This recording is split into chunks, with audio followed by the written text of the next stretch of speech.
93. I co-host the morning show from Monday to Friday, 6 a.m. to 10 a.m. with Big George and Just Jace. I also am doing mass communication at COSTATT, so work and school. That's it for me right now.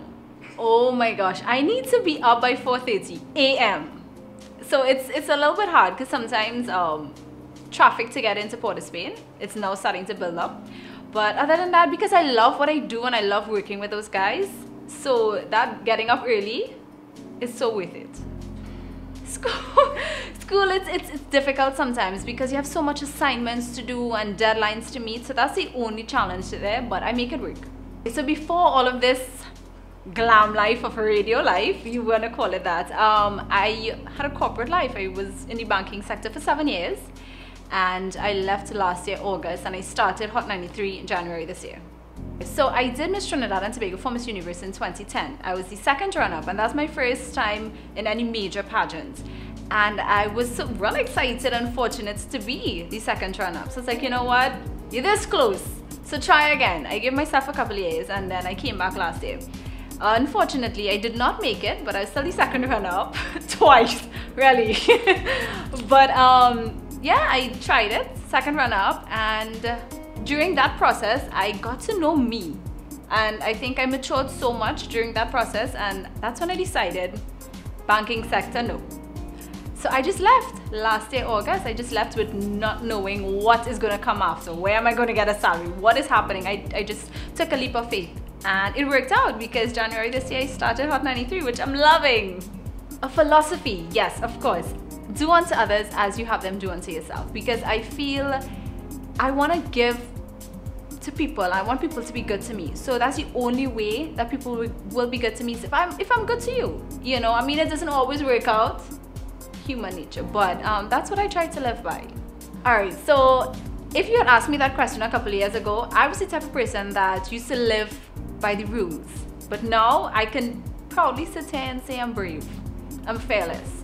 And that is what I'm living by now, living outside of the box, which I wasn't accustomed to. I never used to do that, you know. I used to always think and plan, which is good, but it's good to just think outside of the box a little bit, and that's who I am right now. I'm free-spirited. Well, I'm from a big family, a family of 8. I'm the last out of 8. Yes, and family.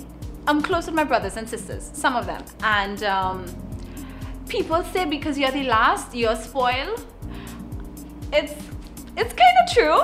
I mean, I don't always admit it, but it's kind of true. I am spoiled in some ways, but my brothers and sisters, my mom and dad, they're still alive and stuff, but my brothers and sisters basically raised me, you know, because parents out working and stuff like that. I didn't grow up with my dad actually, so, but my mom was out working a lot.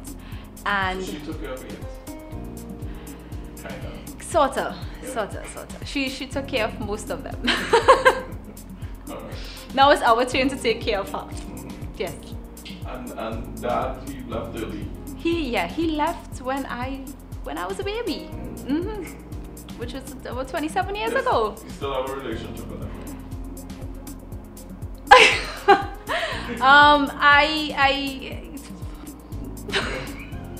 I do have a relationship with him, yeah. Okay. Sorta. We're not, you see, because I didn't grow up with him, and I always envisioned what a father, or what he's supposed to be like, and he recently moved back home to live with us, and it's nothing like what I expected. So my expectations were a little too high.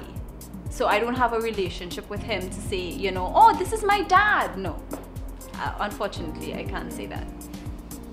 What changed things with me? I have to say, during Miss Trinidad and Tobago 2010, that because I used to do small pageants, because I'm from Cuba, so small pageants and small shows in my area, but being able to come to Port of Spain now and just do this show and everything, you know, everything happens in Port of Spain. So that transition, and most of my time was spent in Port of Spain actually, and then I started to do, it opened a lot of doors for me in terms of doing more photo shoots, working with new photographers, doing ads, campaigns and stuff like that. So that for me was the big breakthrough.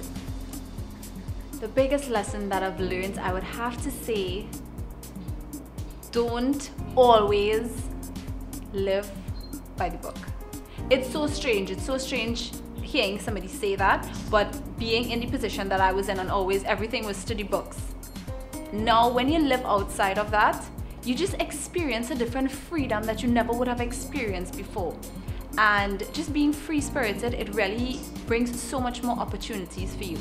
It took me almost 2 years to make that decision to leave the banking sector because I was really unhappy there.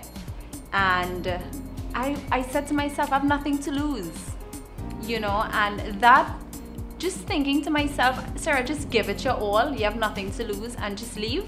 That for me was the big breakthrough in terms of living my life. Regrets? I think I have 1 or 2 regrets, yes, because you wonder why this had to happen to me or why am I going through this. But when I sit down and look at the perspective in terms of the positive that came out of it, I have to give you a pageant and say, no, I don't have any regrets. If I wasn't doing radio, oh my God, probably, I have no idea, probably still in the banking sector. I don't know. But I don't think so because I left not knowing what I was going to do, so. It was all open. It was definitely an open book. Yes, honestly, because I have a balance with my family and they keep me grounded. And then I also have the glam life and, you know, I like to go out and party, and so I play mass as well. So I also have that side. But honestly, I have no complaints. I love my life right now. Honestly, I do. Listen, I have a lot of OMG moments. But one of the OMG moments was when Hot 93 called and said that I got the job. Because I wanted to do radio for a long time. I just never had the opportunity, the chance to do it. So when I did the interview, even when I did the interview, I was like, okay, cool. And then when they called and they said, well, we have some good news for you, you know, come for a second interview, you got the job. I was like, what? That honestly was my OMG moment. Who did the interview? Richard Purcell. Okay. And Big George Win, obviously, he had to be there. So they both conducted that interview, and yeah, I was really happy, really ecstatic when they called and said I got it.